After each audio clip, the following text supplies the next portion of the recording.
friends, welcome back to another video of Can You Tell Me What It Is? And I have some interesting pieces for you today, I really do. These are product containers, and I'm going to show you 5 today, and I dug up all of them except one. And I think, I know that a lot of my viewers are in my age range, and so a lot of you may recognize these. I'm anxious to see how many of you do. How many of you can tell me what's the truth and what I'm lying about. So, having said that, let's jump right to the first one. And the first one is this bottle here, or jar. Now, this should be familiar to a lot of you, especially if you're an older guy like me or an older person like me, not just guy. I'm going to take these off because I can't see my notes with them on. That's what happens when you get to be older than the dirt that these were buried in. Okay, I'm going to quit picking on myself, and here we go. This is simply a jar that contained sweet relish, and it came out in the 1940s. It was very popular through the 1950s, but this brand particularly ceased production in the late 1950s. Or did this jar contain Ollie's Olives, a popular brand from the 1940s, which again, this one ceased production before the 1950s even came around. So a nice little container that held those delightful treats, those tasteful tidbits stuffed with pimentos, Ollie's Olives. Or this is a French's mustard jar from the 1940s. This product is still around today. It looks a lot different today, but it is still around today. French's has been around for a very long time, and it has delighted picnic goers and on the table at home too of the public. So you tell me, this is a sweet relish jar, this held Ollie's Olives, or this held French's mustard. And at the end of the video, I will do the great reveal, okay? Now here's another cool one. I'll show you this. It has a V embossed on right there, and it has a V embossed on the top. Now, after the war, because the war ended in 1945, so after the war, in the early 1950s particularly, people got very, very health conscious. I know I found products around the house in Bridgeport that I lived in that my dad built after the war with his dad, and I found a lot of different kind of health products that mom and dad had bought to try out after the war. Well, this early 1950s bottles that I showed you had a V embossed on the side and on the top, and it is a shaker bottle. You unscrew it and you can shake it like that and the contents come out. This held the very popular Vitalis vitamin drops, and they were put in a shaker bottle so you could get the amount that you need. Well, now you might pop 1 or 2 vitamin tablets, but back then you did 1 or 2 shakes. So this is a bottle for Vitalis vitamin drops. Now, or could this be that this bottle held Vitalis hair tonic, which was very popular in the 1950s and 1960s. I don't think it's around anymore. It's a nice stylized bottle, and that would appeal more to the masculine crowd, which is who the product Vitalis was aimed at. So this actually contained a Vitalis hair tonic. Or, got one last one for you, and this one I think sounds good, and I think this one is true. But any of the 3 could be. Anyways, this bottle held Vitalis vanilla flavoring for all of your baking needs, and the shaker top allowed you to get to use the correct amount for your baking or flavoring needs every time. So this was either, what did I say?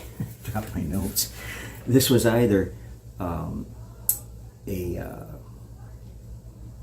Vitalis vitamin bottle, vitamin drops, Vitalis hair tonic bottle, or the Vitalis vanilla flavoring bottle. Anxious to see how many of you out there know that and can spot the lie that I told. Okay, now number 3, bottle number 3. This one is cool. This one is really old. This is goes back possibly to the 1870s, definitely to the 1880s. And this final bottle hails, as I just said, well, anyways, I was repeating myself.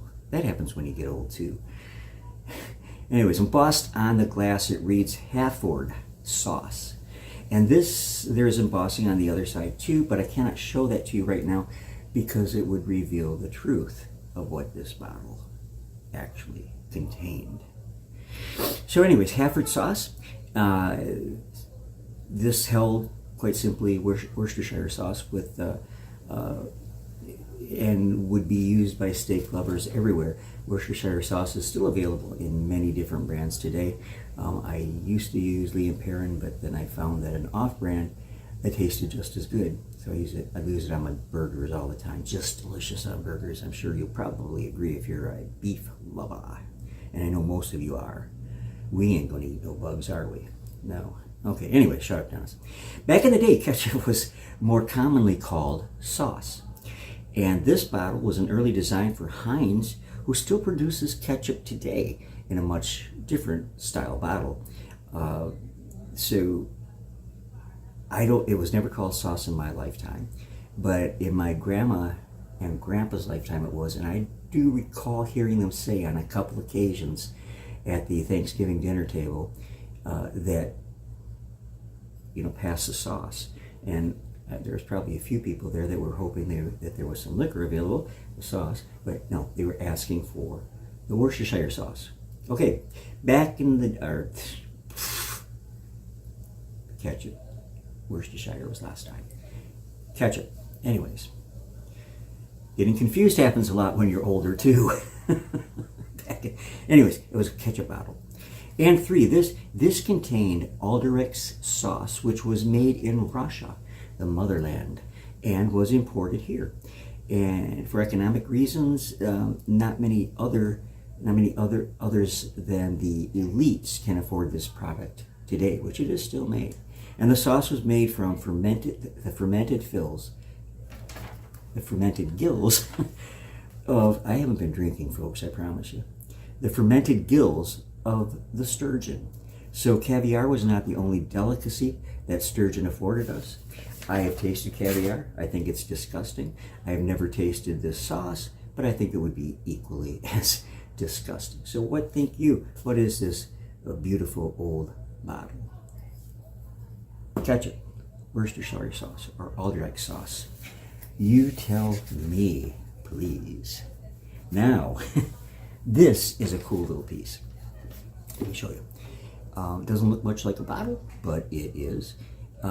This is a container for holy water that the Catholic Church used briefly in the 1920s. And it really was kind of ingenious. You see, they projected that the holy water's connection with Christ, the light of the world, they made the connection between the two by using the form of a kerosene lamp, which was still popular then. The electrification of America was far complete when this little holy water bottle would have come out. So it's pretty clever. And as you can see, let me show you, the lampshade unscrews, and it is the bottle that held the holy water. It is a shaker top, so the priest could just, shake a few drops. This wouldn't hold very much, so he'd hit, a few drops and then give his blessing or whatever he's going to do to the recipient of the holy water. So that's, I think that was ingenious. What great use.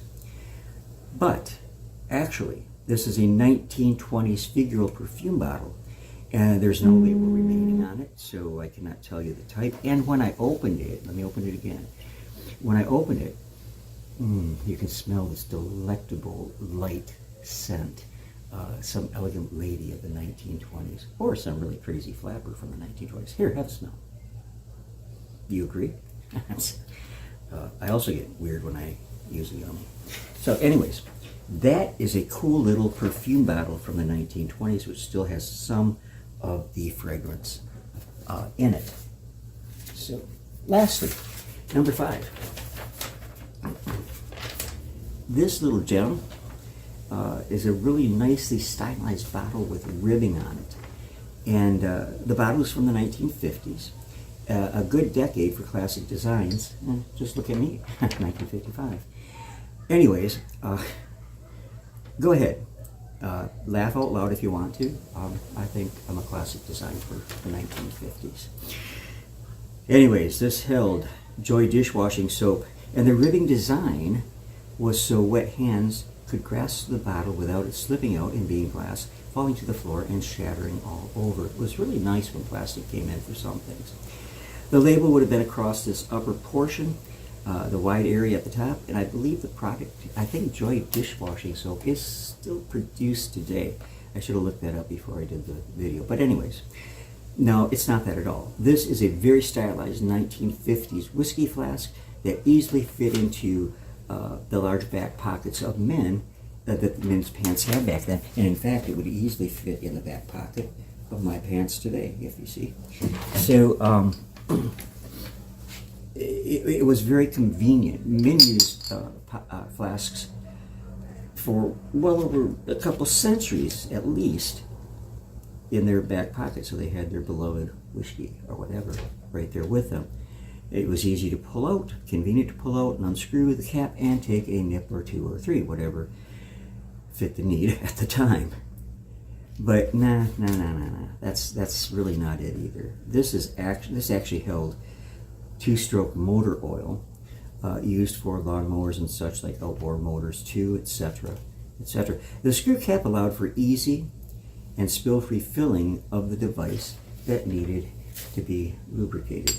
So this was either Joy dish soap, this was either, or maybe a whiskey flask, or it was for two-stroke motor oil. See, there's even some stain in it left from the motor oil.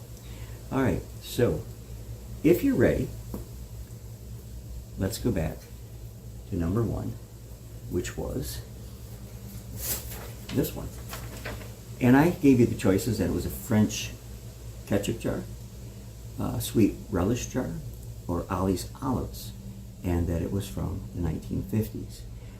If you chose number three, it is indeed a French's mustard jar. I just happen to have a current one here. So you look at how much those babies have changed, and you can drop this one from the same distance as this one and it won't shatter. So that's definitely a plus, right? If you do much in the kitchen, that is definitely a plus. And then the second one is this one here. And this, I told you, might have been for Vitalis Vitamin Drops, Vitalis Hair Tonic, or Vitalis Vanilla Flavoring. And this was indeed number two, Vitalis Hair Tonic. I remember the product well. I don't know if it's still on sale today, but it was a very popular product back in the late 50s and 1960s. And so that is Vitalis for your hair.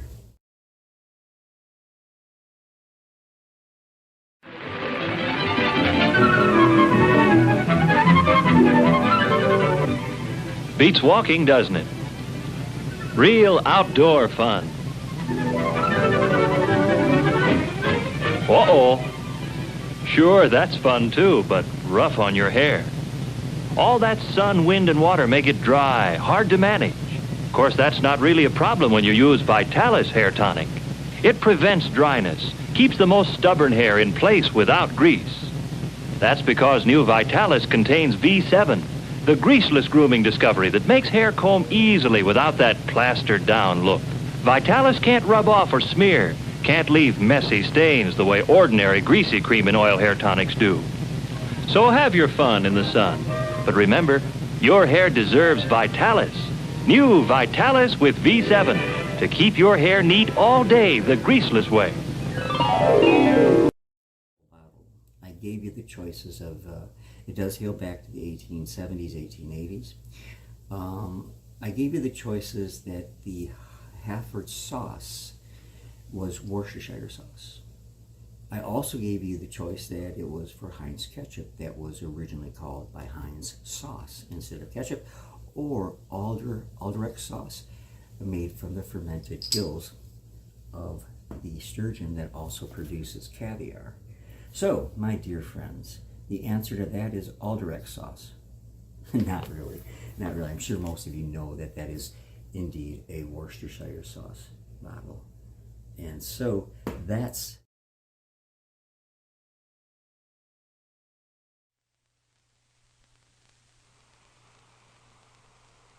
Minutes? Right. Honey, that was the real estate agent. He's sending over a couple of people. Oh, why does it always happen at dinner time? Let me help you with something. Let's use the good china. Oh, you can't. It's already packed. Oh, here, use these. Everything will look just fine. The kitchen again. You've seen that. This This is the dining room. Oh. Hi again. I love some of the things you've done. Very nice. Thank you. Oh, what a lovely table setting. Your dishes are so shiny. I can see myself. How do you do it? Oh, I wash them in Joy. The lemony one. Yes, lemon fresh Joy. Oh, here, smell. It smells so clean. Darling. Lemon Fresh Joy cleans dishes clear down to the shine. And isn't that a nice reflection on you? The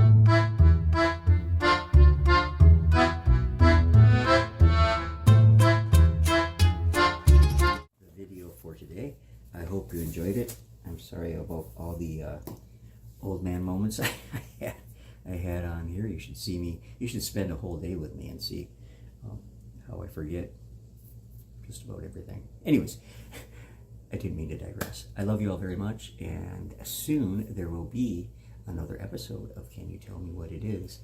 And I hope that you all are doing very well. You know, in this crazy, crazy world we live in, I just pray that y'all stay safe.